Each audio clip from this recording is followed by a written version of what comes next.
더불어민주당과 국민의힘이 4차 추경 협상을 타결했습니다. 통신비 지원 대상을 전 국민이 아닌 일부 연령대로 한정하고 중학생이 있는 가정에도 돌봄비를 지원하기로 했는데요. 자세한 내용 국회에 나가 있는 취재기자 연결해서 들어보겠습니다. 방현덕 기자 전해주시죠. 6만 원씩 지급하기로 했습니다.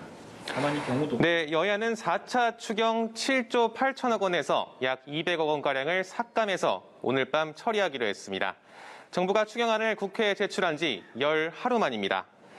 가장 큰 특징은 통신비 2만 원을 전 국민이 아닌 연령층에 따라 선별 지급하기로 한 겁니다. 지원 대상은 16세에서 34세까지 그리고 65세 이상 계층입니다. 이렇게 통신비 예산 9,300억 원 중 5,200억 원을 절감해서 초등학생 가정까지만 지급하기로 했던 돌봄 지원을 중학생 가정까지 확대하기로 했습니다. 약 138만 명이 추가 혜택을 보는데 대신 지원액은 20만 원에서 15만 원으로 줄이기로 했습니다. 네, 말씀하신 내용 중에서 이걸 좀 짚어보고 싶은데요. 통신비 지원 연령이 16세에서 34세 그리고 65세 이상입니다. 이렇게 기준을 잡은 이유가 무엇인지 궁금하고요. 좀 논란도 나올 것 같은데요. 네, 일단 16세 이상이라는 것은 고등학생 이상부터 지원을 하겠다는 뜻입니다. 중학생의 경우 중학생이 있는 가정에는 15만 원을 이번에 추가로 지원하기로 했기 때문에 중복 지원은 피하겠다는 취지입니다. 그 끝선이 34세가 된 건 청년기본법상 청년을 34세까지로 보기 때문이고요. 65세 역시 노인복지법상 노인의 시작 연령이 65세입니다. 이 지원에서 제외된 게 35세에서 64세까지인데 2만 원이 아무리 소액이라지만 벌써부터 반발 조짐이 보입니다.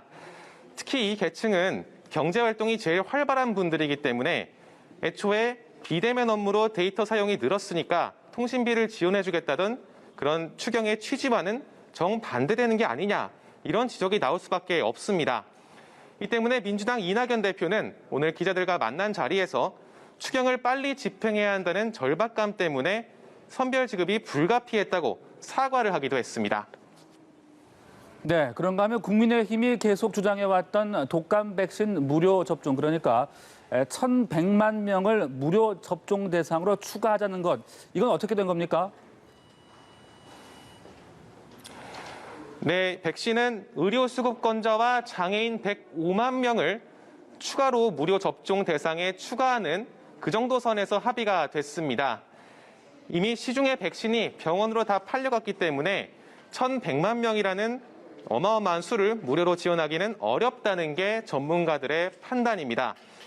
국민의힘 주호영 원내대표가 어젯밤 직접 정은경 질병관리청장과 통화를 해서 이런 점을 확인했다고도 합니다.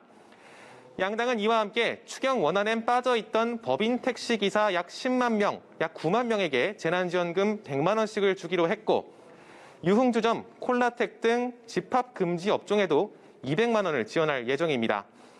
인천 라면 형제 사건처럼 사각지대에 놓인 위기 아동을 위해서도 47억 원을 이번에 편성했습니다.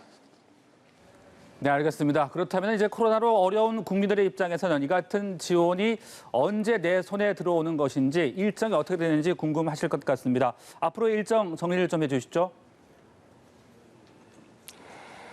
네, 합의된 추경안은 정부의 정리 작업인 시트 작업을 거쳐서 잠시 후인 오후 10시 국회 본회의에 상정될 예정입니다. 여야가 합의한 대로 그 일정대로 추경이 처리되는 것이기 때문에 다음 주 추석 전 일부 지원금은 지급이 실제로 집행될 전망입니다. 지금까지 국회에서 전해드렸습니다.